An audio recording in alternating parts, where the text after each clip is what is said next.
Boa noite a todos, boa noite a todas, muito bem-vindos, né? Hoje nós vamos tratar do último algoritmo da nossa série, né, de algoritmos de programação de computadores.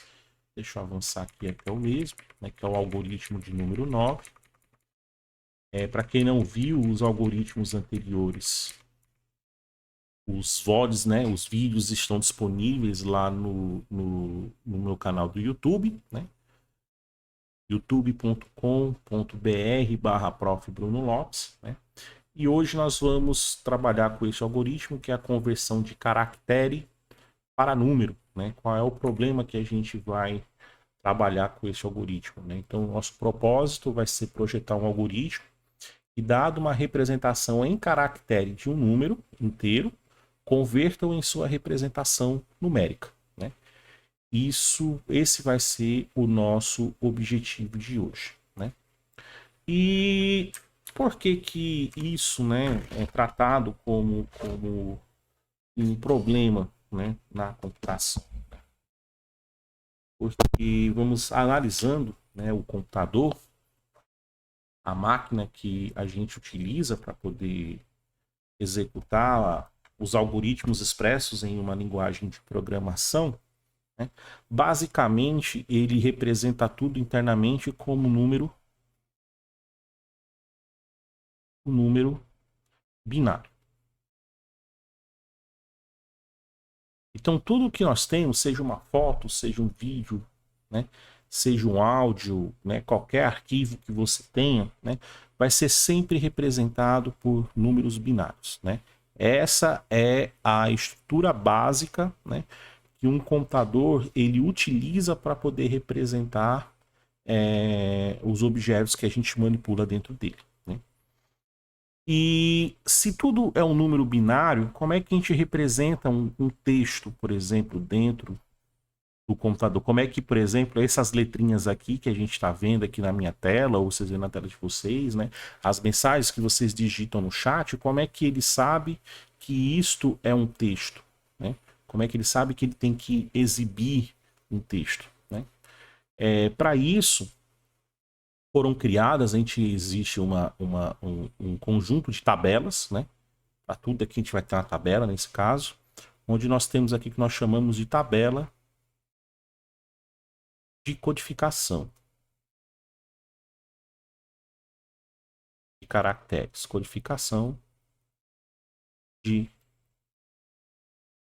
caracteres.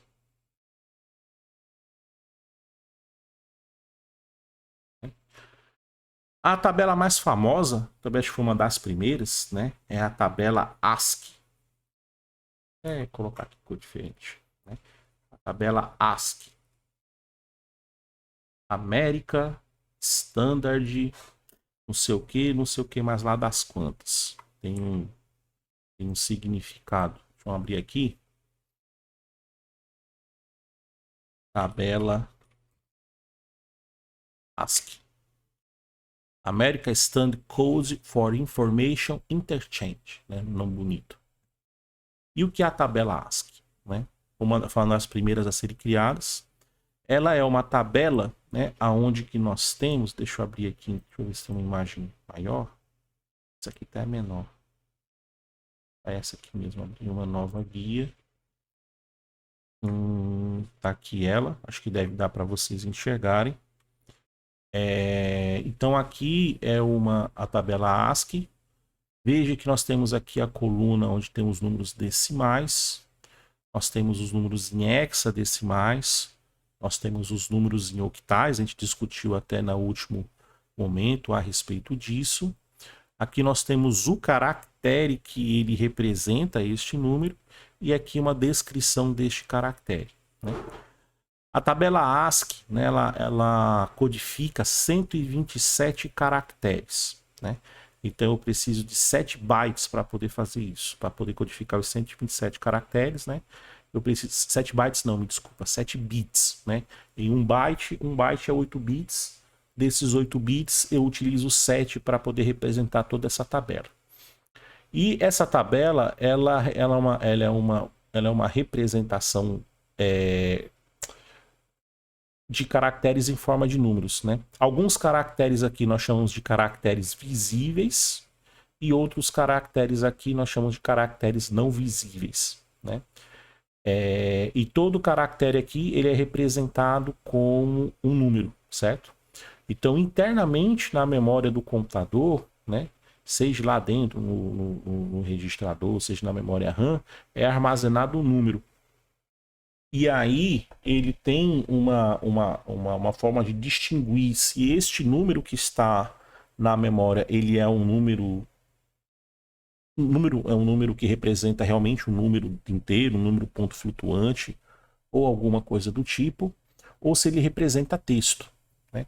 É tanto que nas linguagens de programação, né, quando nós criamos variável, no Python nem tanto porque ele cria, ele não, a gente não especifica o tipo da variável, né, quando a gente está trabalhando com mas toda variável no Python, ela tem um tipo, né? Por exemplo, deixa eu pegar aqui o Python 3, deixa eu abrir aqui o REPL para mostrar.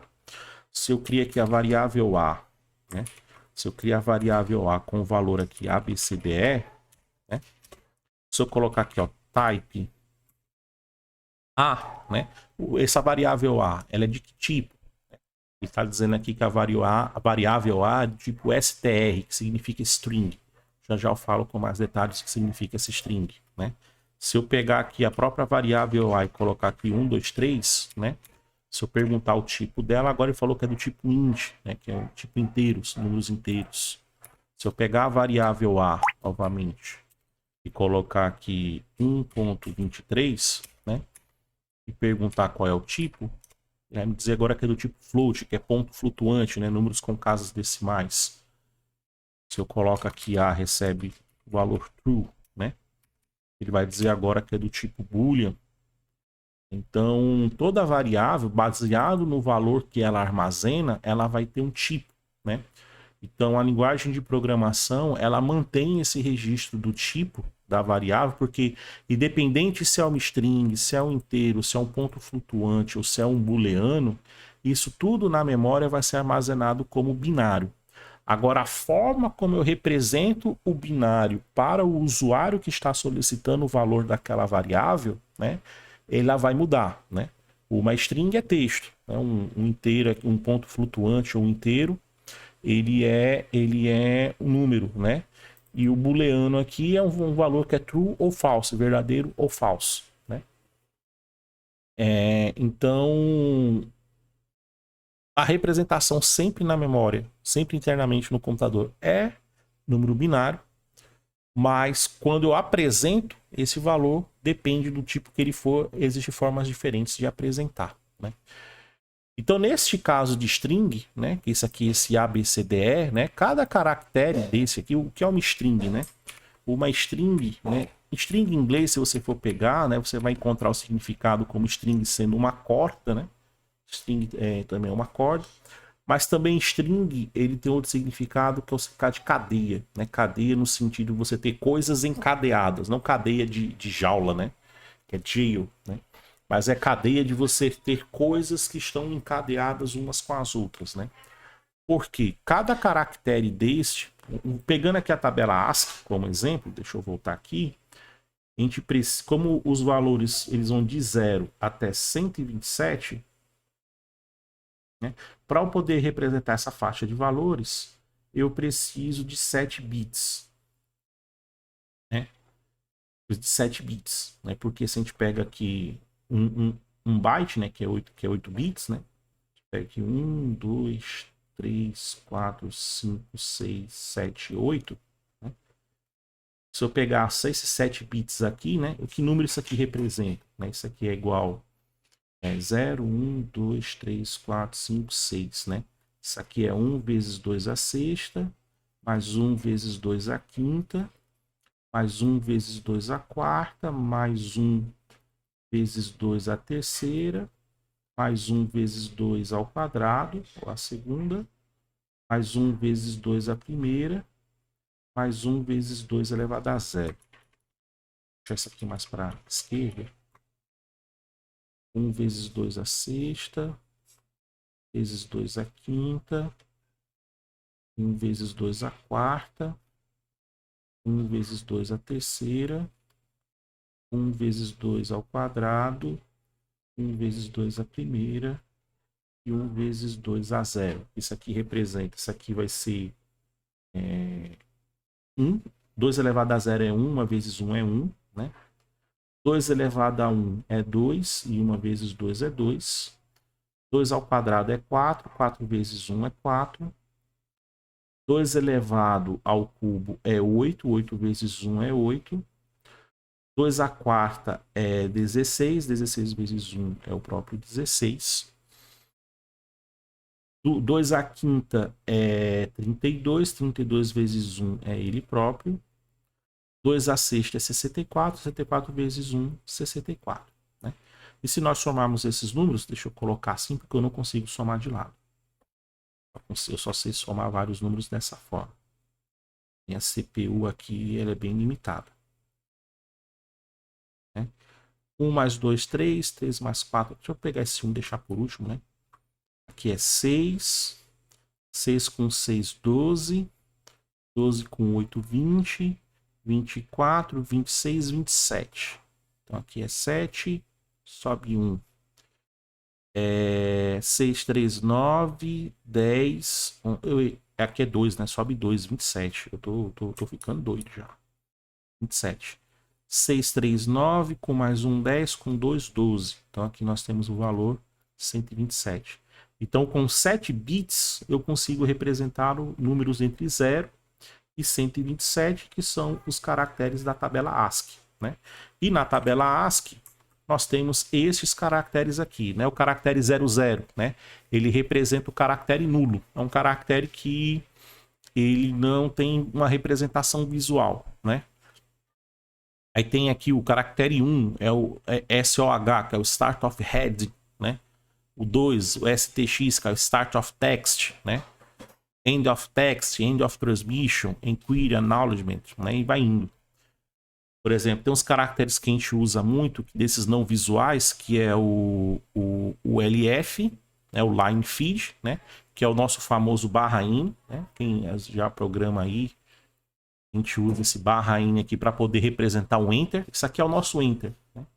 Quando nós pressionamos a tecla Enter, basicamente nós imprimimos esse caractere aqui, o /in, né, que na verdade é chamado de Line Feed. Line Feed. Oi, Leve Chica, tudo bom? É o Line Feed. Nós também temos outro que é bem famoso, que a gente usa muito. Cadê ele aqui? É o Carriage Return, né? Carriage Return, que é o CR. Ele é o /R, né? Tanto que no Windows, o Enter no Windows, ele é /R. O Enter no Windows, ele é representado por /R, /in. Não é nem o R maiúsculo, é R minúsculo, né? /R, /in, né? Enquanto que no Linux, o Enter, ele é só /in. É por isso que acontece você pegar um arquivo do Windows, escrito no Windows, arquivo de texto, e tentar abrir no Linux, vai estar tudo numa linha só. Né? No Windows pro Linux até você consegue ver, ele quebra porque tem um /in, né?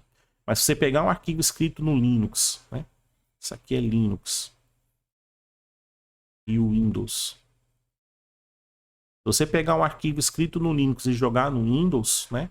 Ele vai mostrar tudo numa linha só, porque o Windows entende a quebra de linha, né, o Enter, sendo um /R, /in, né? Precisa ter esses dois caracteres. Por isso que acontece, se você pegar um arquivo escrito no Linux e colocar no Windows, você não vai ver as quebras de linha, fica aparecendo tudo numa linha só. E também tem um outro também que a gente tinha utilizado, que é o de tabulação. Esse aqui, o tab, horizontal tab, que às vezes na linguagem de programação a gente representa como o /t. Engraçado é que esse line feed e esse carriage return, né, ele representa, para quem já viu aí, quem é mais novo, acho que nunca chegou a ver presencialmente, né, mas nós tínhamos um negócio chamado máquina de escrever, né. Antigamente não tinha computadores, né, a gente fazia os documentos com esse negócio aqui, né, maquininha de escrever, bem novinha, né? E quando você escrevia numa máquina dessa, né, Você começava... Deixa eu ver se eu tenho um vídeo aqui no YouTube. Só para mostrar aqui. Por que que desse /R/N, né? Máquina de escrever.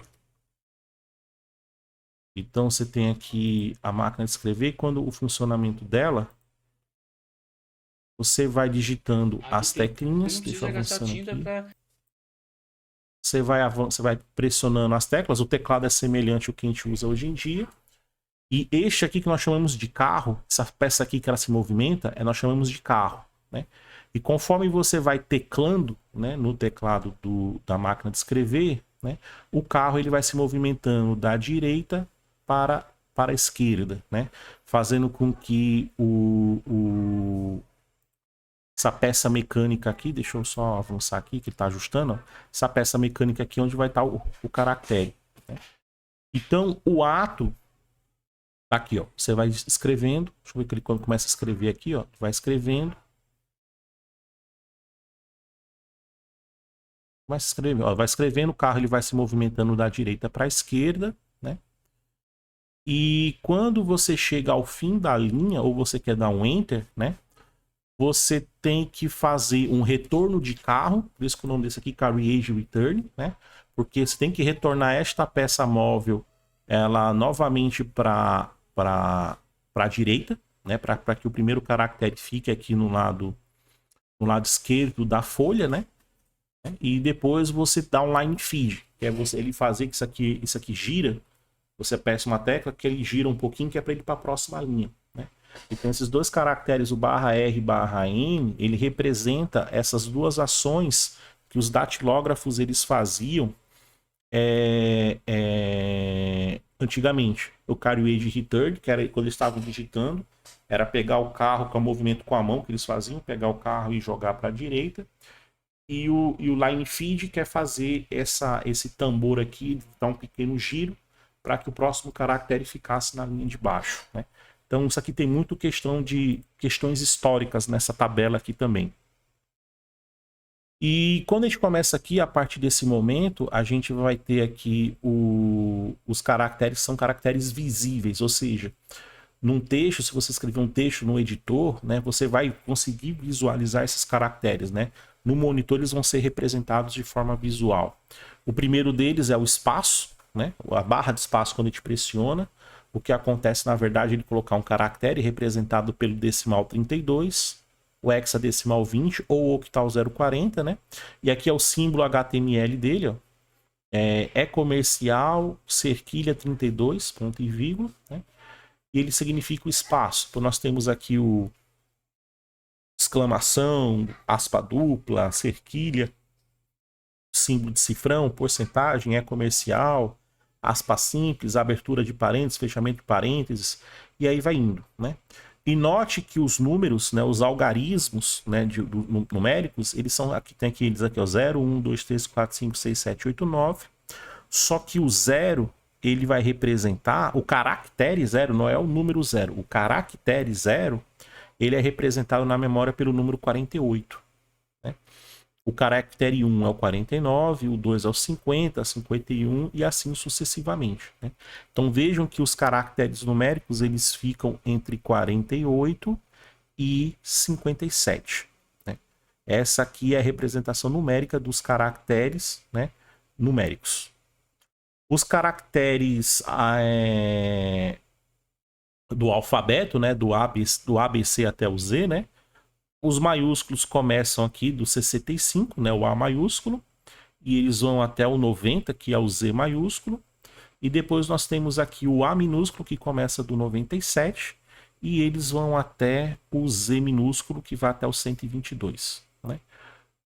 Então, todos isso aqui são os principais. Isso aqui é o símbolo, né? Na verdade, essa representação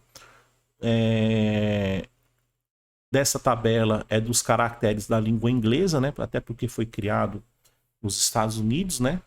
Esse American Standard Code, né? Código de padrão americano. Então ele está representando aqui os caracteres da língua inglesa, né? Mas não é só do inglês que vive o homem, né? Nós temos aqui outros idiomas, né? Como o português, por exemplo. e onde nós temos os nossos próprios caracteres, né? Como as letras acentuadas, né? Seja as vogais e algumas consoantes. E também você tem outros idiomas, como por exemplo o russo, que utiliza o cirílico.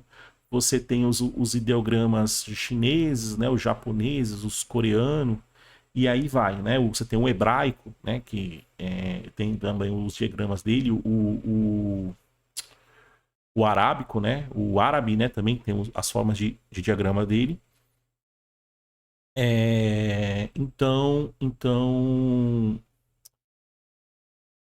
essa tabela aqui ela não compreende todos os caracteres dos idiomas utilizados na face da Terra, né? Por conta disso, nós temos outras tabelas, né? Por exemplo, nós temos uma bem conhecida que é o UTF-8, né? O UTF-8, ou conhecemos como Unicode também, né? Uma forma de Unicode, né?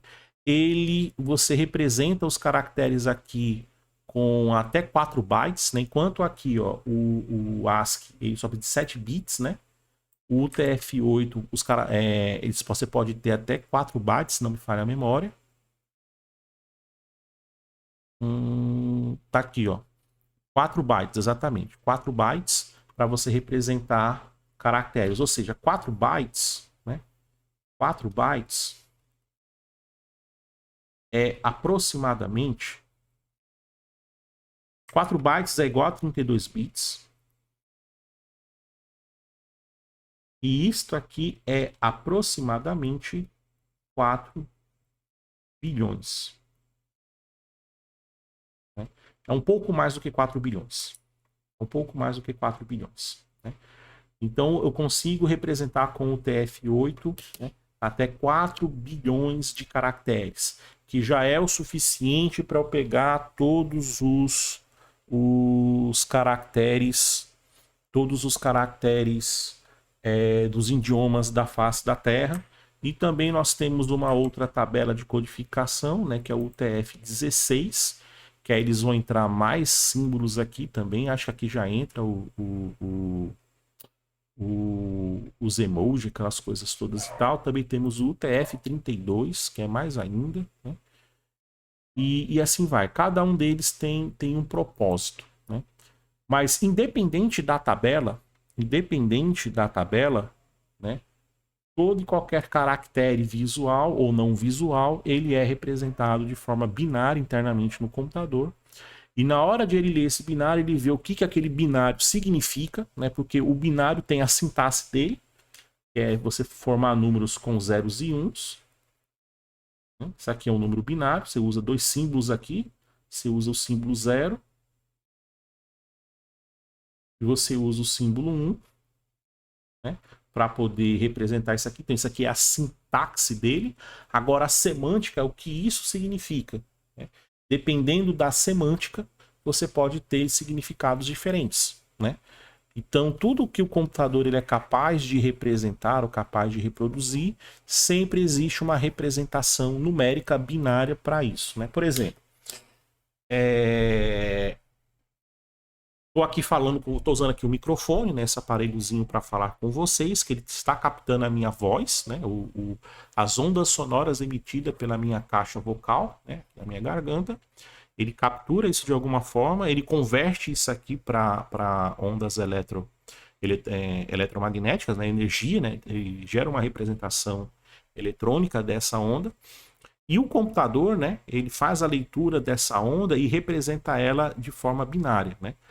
Só que a onda, se a gente estudar na física, ela é analógica, né? Então ela é contínua, né?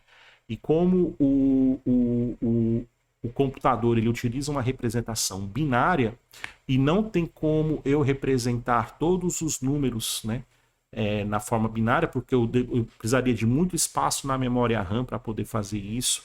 E tem certos números que eles entram lá numa dízima periódica e não tem como fazer uma representação binária direta dele, né?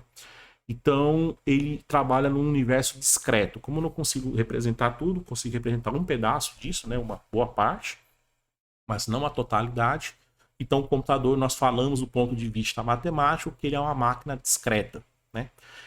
E quando eu estou falando aqui com vocês, ele converte o sinal analógico, que é contínuo, né, para um sinal discreto, né? E como é que ele faz? Ele fica pegando amostras da minha voz, né? Então ele faz uma representação, né, de 0 até um determinado número, depende da qualidade de áudio que estamos falando aqui, né? Quanto mais caro o microfone, maior a qualidade dele, e maior vai ser a representação binária desse áudio que eu estou falando.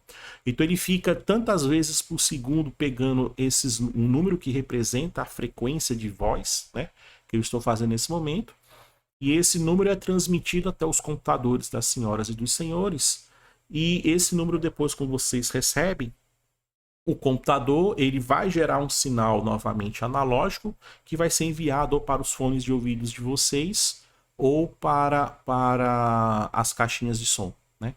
Então, note que mesmo a minha voz ou vídeo também, a webcam nesse caso aqui, ela fica capturando, por exemplo, essa minha webcam está funcionando, se não me memória, a 30 fps, né, 30 frames por segundo. O que isso significa? Que durante um segundo ela vai tirar 30 fotos, né?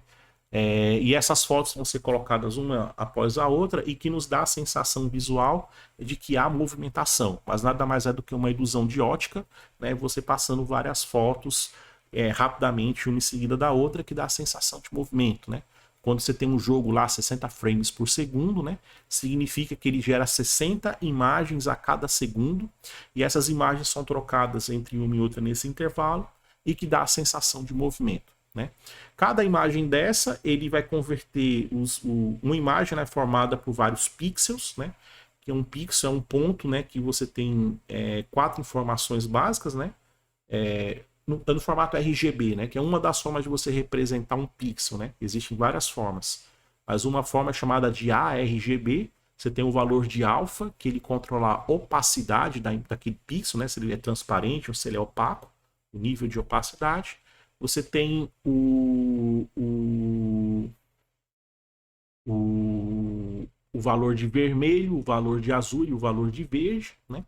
Esses valores ele faz uma representação numérica, né? Então você gera uma matriz desses valores, né?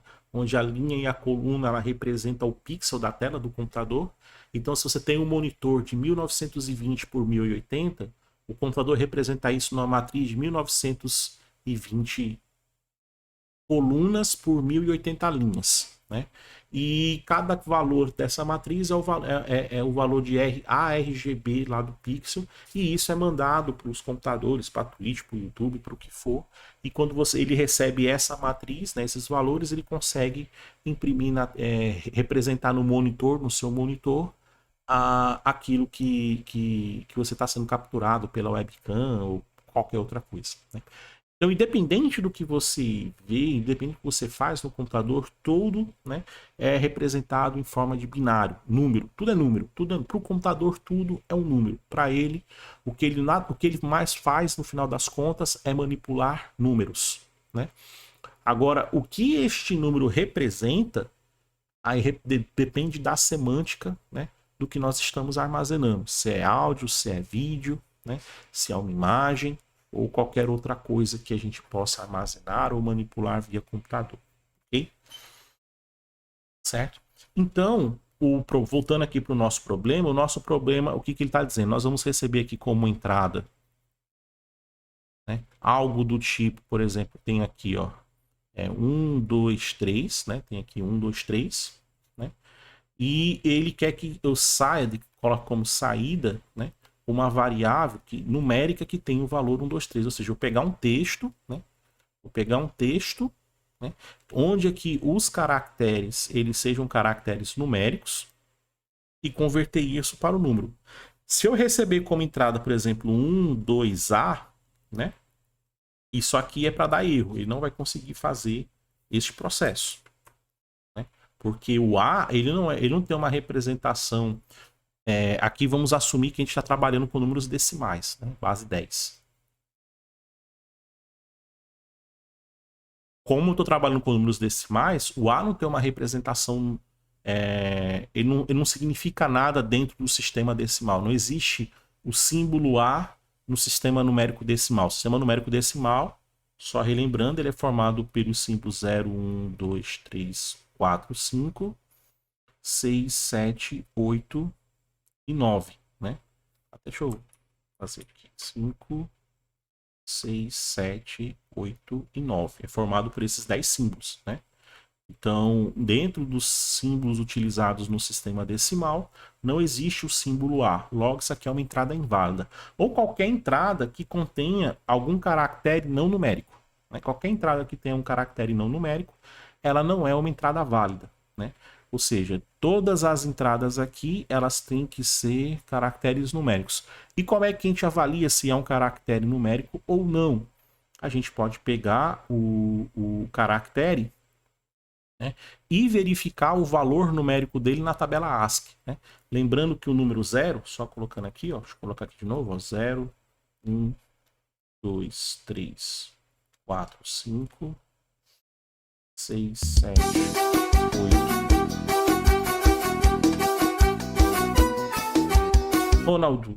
Ronaldo, obrigado pelo follow, meu querido, tamo junto.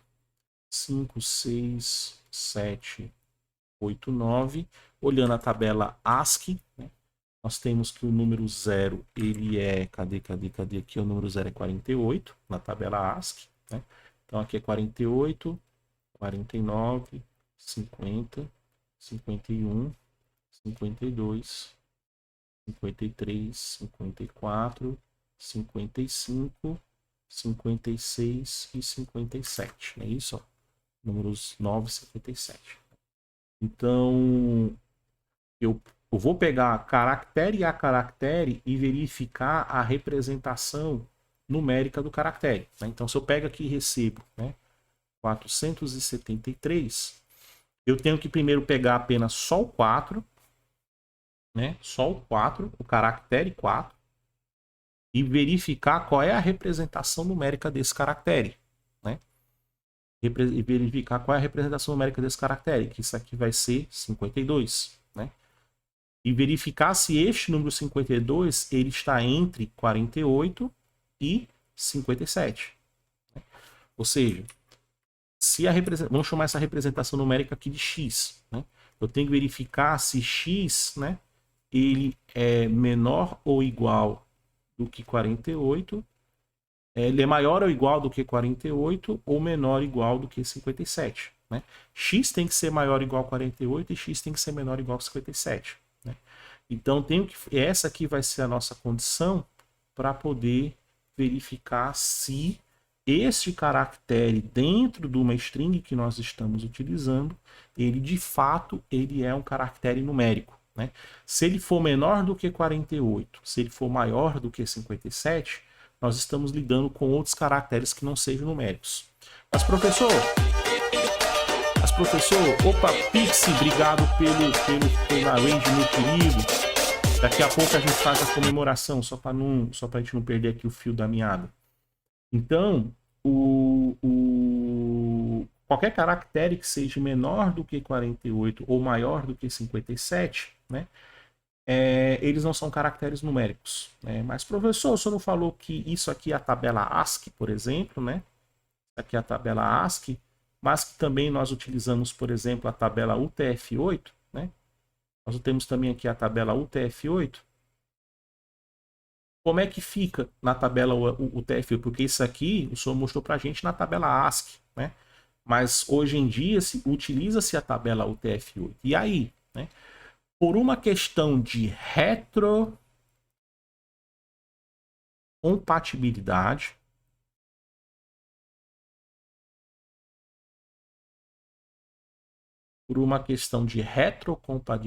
ou seja, para manter o que funcionava funcionando, né? No UTF-8, as mesmas numerações dos caracteres da tabela ASCII são as mesmas no TF-8, não muda. Né? Então, no TF-8, o TF-16, o TF-32, né? Não importa, sempre o 0 vai ser 48, 1 é 49, 2 é 50, né? Os caracteres numéricos, né? O A é 60, o A maiúsculo é 65, o B maiúsculo é 66, o A minúsculo é 97, o B minúsculo é 98, né? Então, esta tabela aqui, a ASCII, dependente se é o TF8, o TF16, o TF32, por questões de retrocompatibilidade, né, esses valores são mantidos em outras tabelas, né? E a partir do 128 em diante é que se coloca-se novas coisas, né? Então, não importa se a linguagem de programação está abrindo ASCII 2 ou TF8, né? No caso dos caracteres numéricos, eles sempre vão estar representados por esses números aqui. Pix, muito obrigado pela rede, meu querido. Muito obrigado mesmo. É só porque a gente está aqui gravando um conteúdo. Daqui a pouco a gente faz a comemoração da sua rede. Se você cola aí, não saia não, já já você vai ver. Certo? E obrigado novamente. Obrigado novamente pela parceria aí. Tamo junto. Ok? Então a primeira coisa que nós vamos ter que fazer é pegar caractere por caractere, vou ter que movimentar, né? De alguma forma, já a gente vai olhar como fazer isso em Python. Então, dado que você tem uma string, tem um texto, eu vou ter que movimentar caractere por caractere, né? Dentro dessa string, né, e verificar o valor, né, na qual ela é representada na memória. Eu estou chamando aqui de x. E esse x tem que ser menor ou igual a 48. O x tem que ser maior ou igual a 48. E o x tem que ser menor ou igual a 57. Né? Se ele estiver dentro deste intervalo, significa que ele é um caractere numérico, está safe. E se ele estiver fora, significa que não é um caractere numérico e eu encerro o processo. Eu não continuo o processo, simplesmente eu dou como um erro, né? Eu lido isso como um erro. Ok. Só que isso aqui eu vou pegando caractere por caractere. Então, por exemplo, o 4 aqui, ele representa 52. A 52 é um caractere numérico que representa o 4. O 7 aqui, ele vai retornar x aqui igual a 55. Está dentro do intervalo. E 3 aqui é 51, está dentro do intervalo. Como é que eu faço para pegar esses caracteres de forma individual e eu gere de fato o número 473, né? Para poder fazer isso, né, nós vamos criar novamente a nossa velha e boa variável resultado.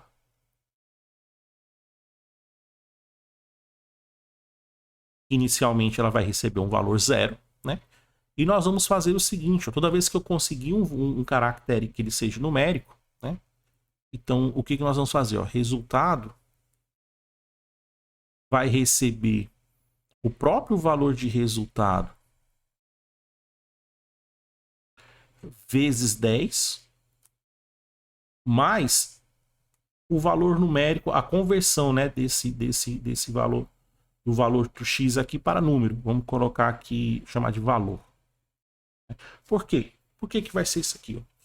Resultado é 0. Vamos supor aqui, ó, peguei aqui, ó, esse número 473. Peguei esse valor numérico representante desse caractere, que no caso aqui o 4 é 52. 52 está dentro desse intervalo e o 52 representa 4. Então, o que eu vou fazer? Essa variável resultado, nós vamos fazer a seguinte conta. Resultado, que inicialmente o valor dela é 0, multiplicado por 10, mais 4. Né? 0 vezes 10 é 0, 0 mais 4, fica 4. Então, nesse momento aqui, a variável resultado, ela tem um valor 4. Quando eu for avaliar a segunda variável, que é 7, é o segundo caractere que é 7, esse if aqui ele vai ser verdadeiro, essa condição ela vai ser verdadeira, porque o valor 7 é 55, então está dentro desse intervalo. E o que nós vamos fazer? Nós vamos pegar e fazer a seguinte conta. Ó, 4, que já está na variável resultado, ó, resultado, vezes 10, mais 7. 4 vezes 10, isso aqui vai dar 40. Mais 7, que isso aqui vai dar 47. Né? E o valor 47 é que vai ficar na variável resultado. Por fim, eu vou ler aqui o valor 3. Vou verificar o valor numérico dele, que no caso aqui é 51, está dentro do intervalo. E nós vamos fazer aqui, ó, 47 vezes 10, mais 3. Isso aqui vai dar 470, mais 3, que vai dar o valor 473. Ou seja, como eu vou pegando caractere a caractere, a cada caractere que eu vou pegando, né, que eu for colocando dentro da variável resultado, eu tenho que pegar o que está dentro dela e multiplicar por 10. Por quê? O primeiro valor é 0. Quando eu colocar o primeiro valor aqui dentro, vai ser 4. Só que quando eu colocar o segundo valor, esse 4 ele tem que se deslocar para a esquerda para abrir espaço aqui para entrar essa unidade. E esse deslocamento para a esquerda a gente faz sempre multiplicando por 10. Como o nosso número é um número decimal, né, ele tem base 10. Então, se eu quiser abrir espaços, deslocar os números para a direita, eu faço sucessivas multiplicações por 10. Né? Se eu pegar o 4, por exemplo, e multiplicar por 100, é a mesma coisa se eu tivesse pegado ele e aberto dois espaços aqui, um para a unidade e outro para a dezena. E quando eu multiplico ele por 100, esse 4 ele vira centena. Então, abrir um espaço para a dezena e abrir um espaço para a unidade. Mas no nosso caso, como a gente não sabe a quantidade de caracteres a priori que vai ser passada para o nosso programa, né? A gente vai fazendo sucessivas multiplicações por 10, que aí ele vai sempre empurrando uma casa para a esquerda ao número e abrindo aqui o espaço na unidade. Então, nessa primeira multiplicação por 10, isso aqui ele vai receber o 7, né? E na segunda multiplicação por 10, isso aqui vai ficar 4, 7, e aqui ele vai receber o valor 3. Né? Então, aqui foi a primeira multiplicação, né, por 10. Só que aqui, como era 0, né? Então não alterou nada, esse 4 ele vem para cá. Na segunda multiplicação por 10, ela fica 47. E na terceira multiplicação por 10, vai ficar 470. Ok? Então, essa aqui é a ideia. Então, o que a gente vai precisar para fazer o nosso algoritmo? Primeiro, eu vou ter que, de alguma forma, no Python, dado uma string, né? Por exemplo, 473, como eu estava utilizando em cima. Eu vou ter que, de alguma forma, acessar cada um desses caracteres dessa string. Né? Esse é o primeiro passo. O segundo passo é avaliar se o valor numérico deste caractere ele é menor ou igual do que o x, que representa o valor numérico do caractere, ou se ele é menor ou igual do que 50 e quanto? 57. Tem que verificar se está dentro desse intervalo aqui, se esse x, que representa o valor de cada um desses caracteres, né, individuais, se eles estão dentro deste intervalo. E se estiver dentro desse intervalo, nós vamos utilizar a continha, né, pegando aqui a variável resultado, recebe ela própria vezes 10, mais este valor de x aqui. Sendo que a variável resultado, inicialmente, ela vai ser inicializada na memória com o valor 0. Okay? Então, e esse, em linhas gerais, é o algoritmo que a gente vai ter que transcrever para a linguagem de programação para a gente poder resolver este problema. Né? Então, eu criar aqui antes de criar aqui, deixa eu só criar aqui logo.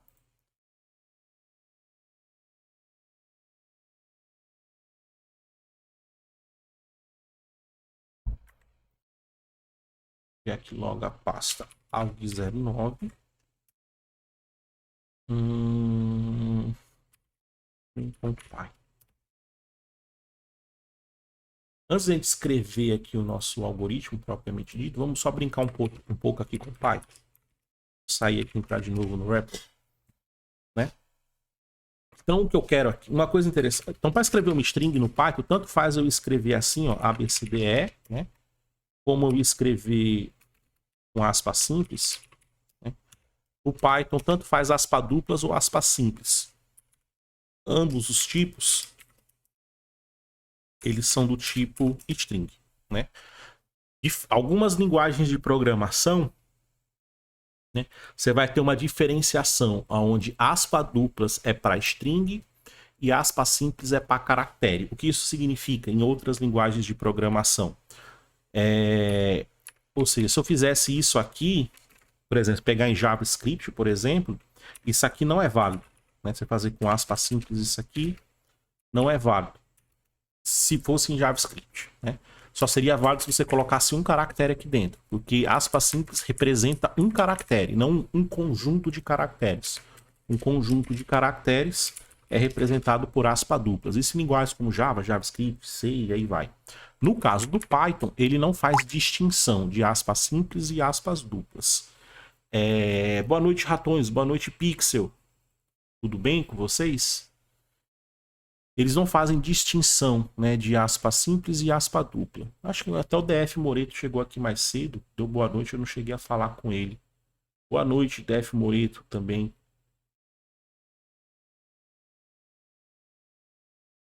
É DW Toledo falou comigo, não foi Moreto, não, foi DW Toledo. Boa noite também. A maioria das linguagens não faz essa distinção. Mas tem algumas linguagens distintas. Mas o Python, por exemplo, tanto faz aspas simples ou aspas duplas, né? Ele vai entender como string, ok? Então, se escrever com aspas duplas ou com aspas simples, no Python não faz diferença. É a mesma coisa, é 6 e meia dúzia, ok?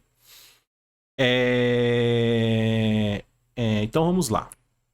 É que você pega linguagens como o Java faz essa distinção, Kotlin faz essa distinção, o Go também faz essa distinção, se não for a memória. Né? Linguagens de estilo C, elas vão fazer essa distinção. Né? Como a maioria das linguagens elas são estilo C, aí elas vão ter essa distinção.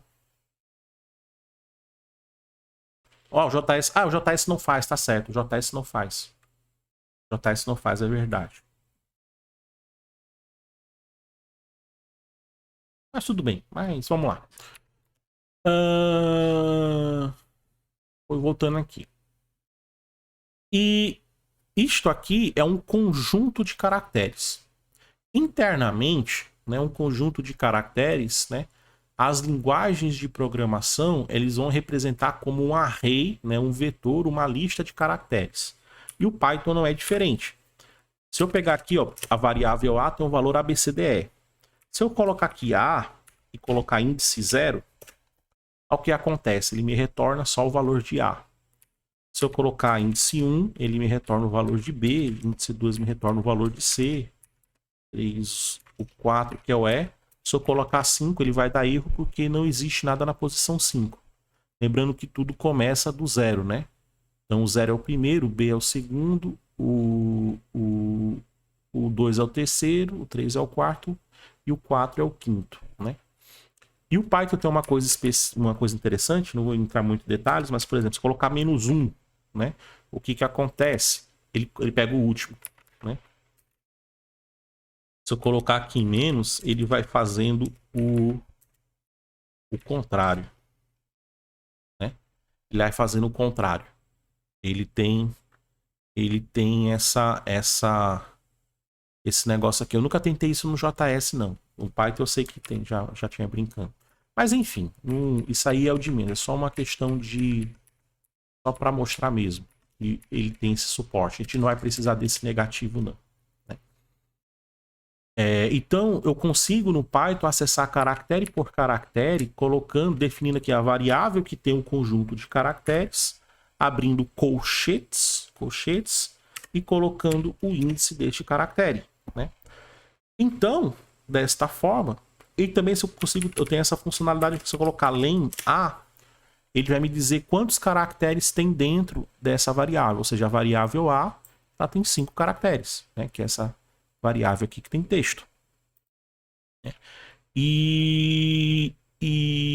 Então, dá para a gente começar aqui a pensar na seguinte estrutura.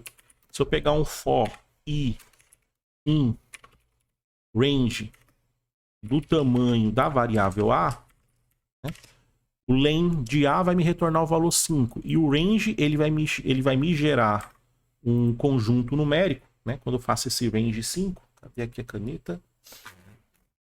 O range 5.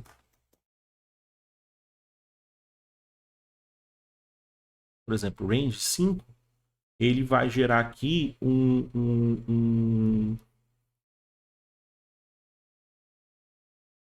esse conjunto numérico aqui. Né? 0 até 5, onde o 0 está incluso e o 5 não está incluso. Então, isso aqui ele vai gerar o conjunto 0, 1, 2, 3, 4. E por que 0, 1, 2, 3, 4? Como a string A ela tem lá os valores A, B, C, D e E, né? O A está na posição 0, o B está na posição 1, C na posição 2, aqui na posição 3 e o último na posição 4. Então, ele vai gerar o conjunto numérico, né? Das posições certinhas aqui do vetor. Ele vai fazer tudo lindo e maravilhoso para a gente. E cada um desses valores aqui vai ser atribuído na variável i do meu for.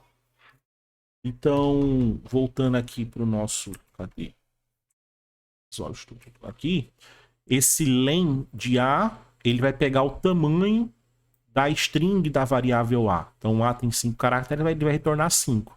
E esse range 5, ele vai gerar um conjunto numérico que vai variar entre 0 e 4. Né? O 0 a 5, excluindo-se o valor 5. E aí, eu posso pegar aqui, colocar a indentação, pegar aqui, por exemplo, print A na posição I, né? Ele vai fazer a impressão de cada um dos caracteres de forma individual. Né? Uma coisa interessante, que não só o Python, mas todas as linguagens de programação também têm, eles têm uma função chamada ord, né? E ela vai te retornar o valor ordinal deste caractere. Né? Vou executar aqui para vocês verem o que isso significa. Né? Ó. O que ele está fazendo aqui? Ele está pegando, né, o que é esse 65. Né?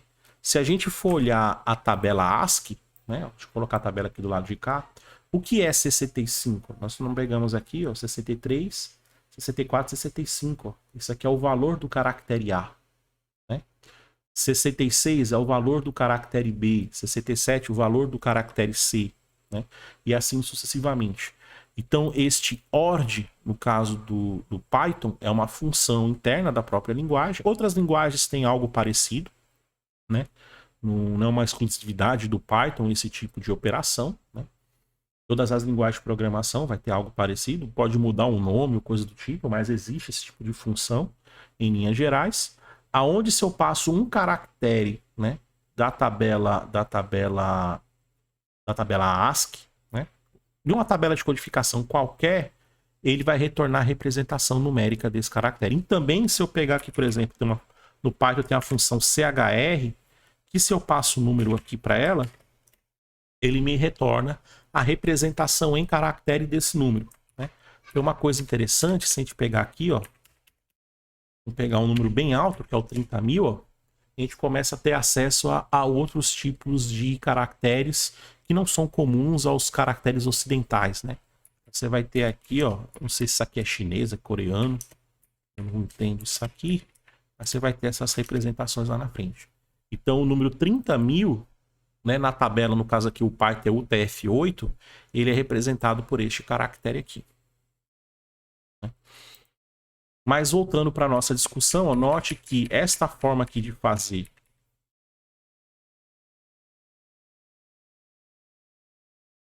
aqui em prêmio ABC, e se eu fizer desta forma aqui com isso daqui, eu tenho acesso à representação numérica, né, desses caracteres. Então, com isso aqui, já dá para a gente começar a pensar em como fazer o nosso algoritmo. Né? Então, vou fazer aqui, ó, vou pegar aqui... Vou criar uma variável, cadê value, onde eu vou pegar aqui um input, cabo de keyboard, input, né? Onde nós vamos colocar aqui, ó, digite um número, né? E este value aqui, ó, se eu pegar aqui, ó, esse type value, só para a gente ver, opa, value, só para a gente ver, deixa eu sair isso aqui. Se eu entrar, deixa eu só entrar aqui na parte onde está o programa.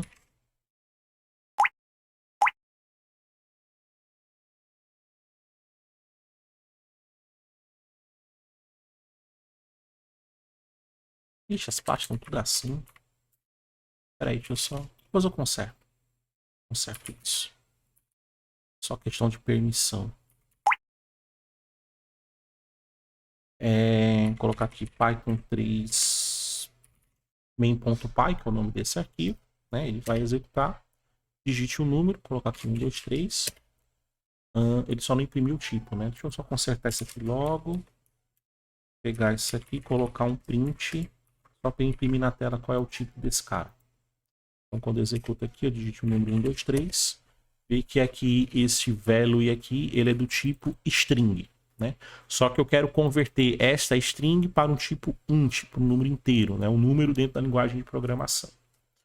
Então, a primeira coisa que nós vamos fazer aqui é aquele mesmo for, ó, fazer um for, que aqui é a variável resultado, né? Resultado recebe 0, né? Ou seja, imprimir aqui esses dois antes de começar, resultado, né? Se eu pegar aqui e rodar o programa de novo, 1, 2, 3, né? Veja que esse primeiro print aqui é da variável value, que ela é um string, e este segundo print aqui é da variável resultado, que ele é do tipo inteiro. O que eu tenho que fazer é pegar este valor aqui, que é uma string, e converter ele para um valor inteiro. Mas só consigo fazer isso se todos os caracteres forem caracteres numéricos. Caso contrário, eu não consigo fazer essa conversão e vou lançar um erro, né?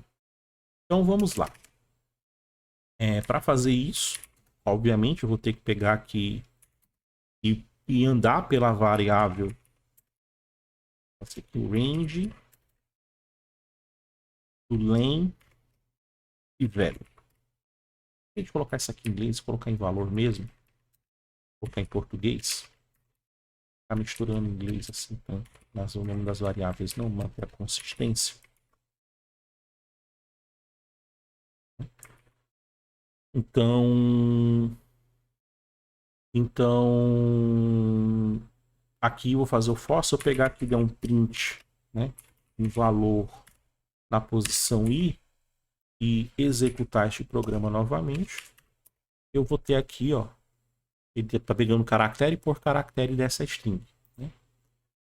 Se eu fizer isso, vamos fazer assim, ó.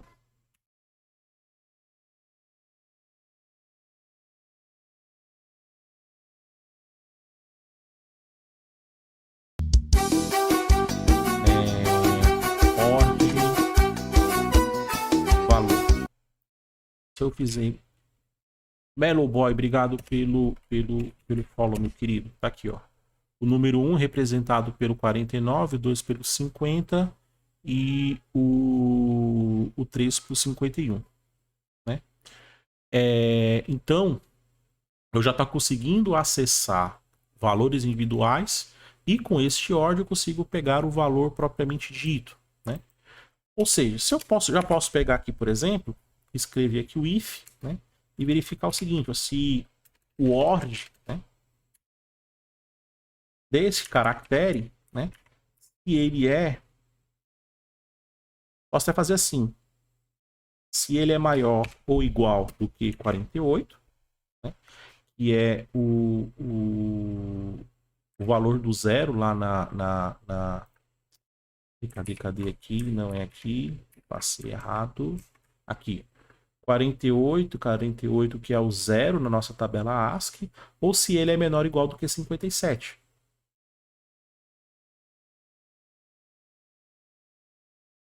Ou a gente representa aqui com as duas barras e coloca a outra condição aqui, ó. Ctrl V, Ctrl C, Ctrl V, se ele é menor ou igual do que 57. Se isto for verdadeiro, aqui na verdade é OR, né? No Python é OR, que é mais semântico, né? Estou verificando se este valor de OR for maior ou igual a 48 ou o valor de OR for menor ou igual a 57, se isso aqui for verdadeiro, ou não, né? Tem que ser I, né? End, tem que ser end. Porque se eu pegar um valor, por exemplo, se eu colocasse um caractere A, né? O A, ele daria certo, porque se ele for maior do que 48 já dá verdadeiro, se ele for menor que 57 dá verdadeiro, né? Qualquer valor em cima de 57, esse aqui daria verdadeiro, seria verdadeiro no OU. E qualquer valor de menor do que 48, esse aqui colocaria como verdadeiro. E estando verdadeiro no OU já seria verdadeiro no final das contas. Então ele tem que ser as duas coisas ao mesmo tempo. Ele tem que ser maior do que 48 e menor do que 57. Ele tem que atender essas duas condições ao mesmo tempo para poder ser um caractere numérico válido, né? Se isso acontecer, ó, o que é que nós vamos ter aqui? Vou tirar esse print daqui, ó, e vamos colocar aqui dentro. Deixa eu salvar aqui. Se eu executar de novo o programa e colocar 1, 2, 3, aparece ali o 1, 2, 3. Se eu colocar aqui, ó, 1, 2, ABC, 3, 4, só vai aparecer aqui 1, 2, 3, 4. Melo, você tem algum repositório, lista de exercícios de algoritmos para melhorar a lógica de programação? Eu não tenho, mas existem bons livros de programação que você pode estar lendo e estar exercitando a sua lógica. E existe também repositórios lá no GitHub, né, que você pode estar utilizando também. Se você for no próprio GitHub pesquisar lá na barra de pesquisa dele, exercícios, algoritmos, você vai ver uma lista imensa, né, de repositórios que os tem. Vamos lá. Então, se isso aqui for verdadeiro, ele imprime o valor. Se for falso, o que eu vou fazer aqui? Nós vamos utilizar aqui um else, né? E eu vou imprimir aqui, ó. Vou imprimir aqui, ó.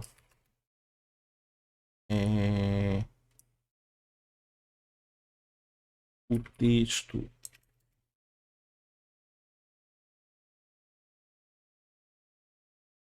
possui caracteres não numéricos. E vou dar aqui um break. Né? Vou parar esse fora aqui. Ou seja, na hora que ele fizer isso aqui, né? Ó, 1, 2, F, ó, ele vai aqui, ó, o texto não possui caracteres, o texto possui, né, o texto possui caracteres não numéricos, né? Então eu vou ter que, aqui eu consigo verificar se ele está dentro desse range de valores ou não, né? Dá para a gente melhorar um pouquinho isso aqui? Dá, mas por enquanto vamos partir do princípio que a gente vai ter aqui o happy day, né? O que é o happy day? Sempre o usuário vai escrever um número, né? Dado que isso aqui é um valor numérico válido, o que nós vamos fazer? Eu vou pegar aqui, ó, a variável resultado, vai receber ela própria, multiplicado por 10, mais agora aqui a gente vai ter que fazer o seguinte, eu tenho que saber se é o número 1, se é o número 2, se é o número 3, se é o número 4, né? Eu poderia fazer um cheat aqui e fazer o seguinte, ó, CHR não. Não fazer um cheat não, vou fazer aqui um negócio. Bacana, vou colocar o ordem desse cara, menos 48. Por que o ordem menos 48? O que o ORD ele retorna? Ele vai retornar o valor da tabela ASCII. Né? Então, por exemplo, o ORD de 0, né? Se eu vim aqui, deixa eu colocar aqui no Python 3, ó, no REPL, se eu pegar aqui o ORD do caractere 0, ele vai dar 48.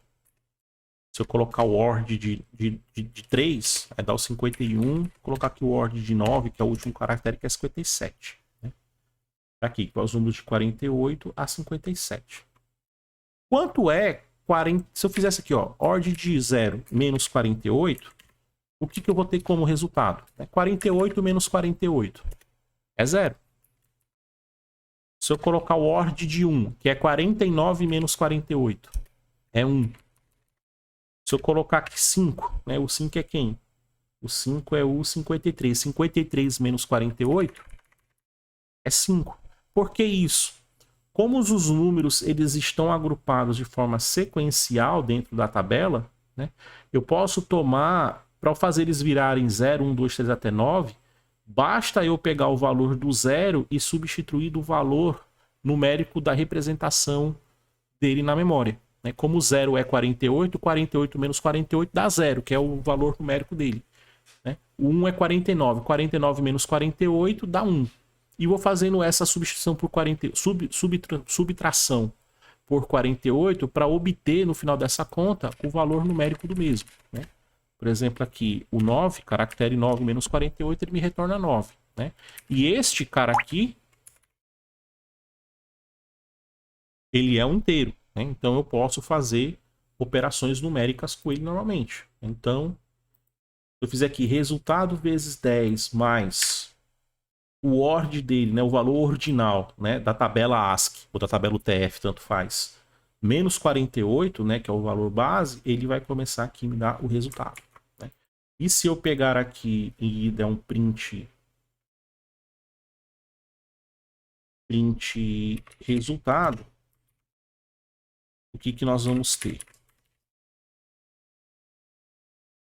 1, 2, 3. Ele mostra aqui o resultado como 1, 2, 3. Só que esse cara aqui é um valor numérico, né?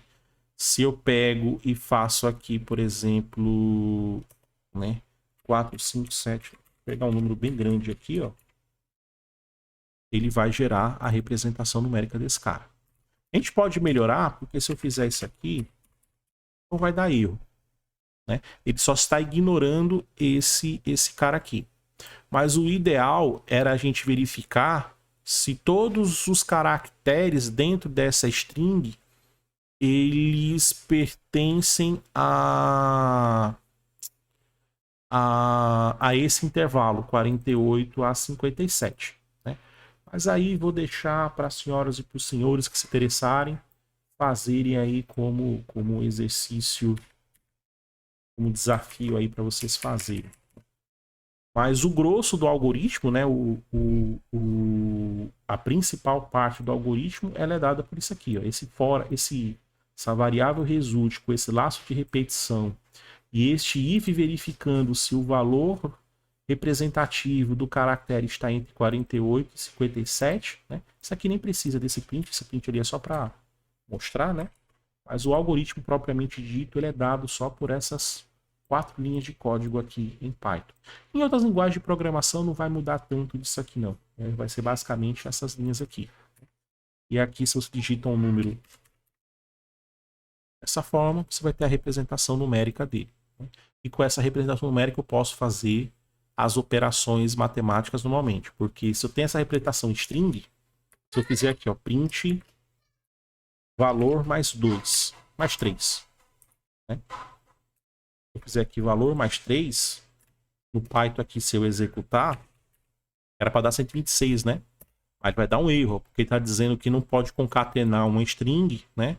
Ele só pode concatenar string com string, só que o que ele está recebendo aqui é um número inteiro, né? Agora, se eu fizer aqui, em vez de valor, eu colocar aqui resultado, executar o programa, aí eu consigo fazer a soma, porque resultado não é uma string, resultado é um número. É para isso que servem essas conversões de string para número, porque quando você pede para o usuário digitar alguma coisa no computador, fazer uma entrada no computador, né, geralmente você vai receber isso como string, né? E se essa string é um número e você quiser operar matematicamente sobre esse número, tu tem que fazer a conversão dessa representação em string para uma representação numérica. E é justamente o que esse algoritmo faz para representações numéricas do tipo inteiro. Então gostaria de agradecer, né, para quem está me assistindo no YouTube, né, por ter acompanhado até aqui a série de vídeos, né? Para quem está comigo aqui ao vivo também, muito obrigado, né, por estar aqui comigo nessa série de algoritmos e programação de computadores, onde nós estamos encerrando nesse momento. Agradeço demais, né, por tudo, o suporte que vocês me deram, né, nesse tempo que nós estamos fazendo a gravação desses vídeos. Né? Em breve nós estaremos fazendo um outro conjunto de conteúdo, né? Então eu pretendo fazer o próximo sobre a linguagem de programação Go. E a ideia é ficar criando conteúdos similares a esse, também de outros assuntos, como estrutura de dados, orientação a objeto, entre outras coisas, e colocar isso aí à disposição de forma gratuita no YouTube, ok? Pois o meu muito obrigado a todas e a todos, uma ótima noite e até a próxima. Até mais. Tchau, tchau.